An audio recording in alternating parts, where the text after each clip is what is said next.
అండి ఈ రోజు అయితే నేను మటన్ కర్రీ అయితే చేస్తున్నాను. ఆల్రెడీ ఇందులోనైతే ఒక 4 స్పూన్స్ అయితే ఆయిల్ అయితే వేసేసుకున్నానండి. ఇక ఆయిల్ వేయడం కూడా ఏం చూపించాలని చెప్పేసి చూపించలేదు. అండ్ ఇప్పుడు ఇందులోకి మనము బగారా ఆకు అలాగే బండ పువ్వు అయితే వేసేసుకోవాలి. బండ పువ్వు అంటే ఇదండి, దీన్ని అయితే మనం వేసేసుకుందాం. అలాగే కట్ చేసి పెట్టుకున్నటువంటి ఒక 3 పచ్చిమిరపకాయలు అలాగే ఆనియన్స్ వేసుకోవాలి.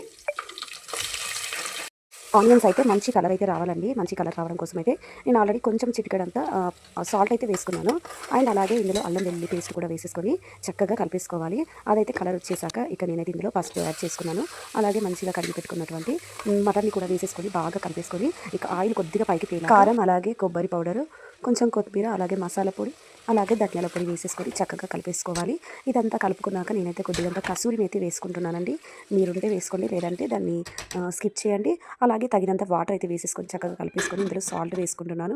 ఇక నేనైతే కుక్కర్ మూత పెట్టుకొని ఒక 3-4 విజిల్స్, అవసరమైతే ఒక 6 విజిల్స్ వచ్చేంత వరకు కూడా ఉడికించుకొని ఇక్కడ చూడండి ఆయిల్ మొత్తం పైకి తేలింది. ఇక ఇదైతే రెడీ అయిపోయిందండి. చాలా అంటే చాలా సూపర్గా యమ్మీగా టేస్టీగా అయిందండి. నా వీడియో కనుక నచ్చినట్లయితే ప్లీజ్ లైక్ చేయండి, అలాగే సబ్స్క్రైబ్ చేసుకోవడం మాత్రం మర్చిపోకండి. Thank you for watching. Bye.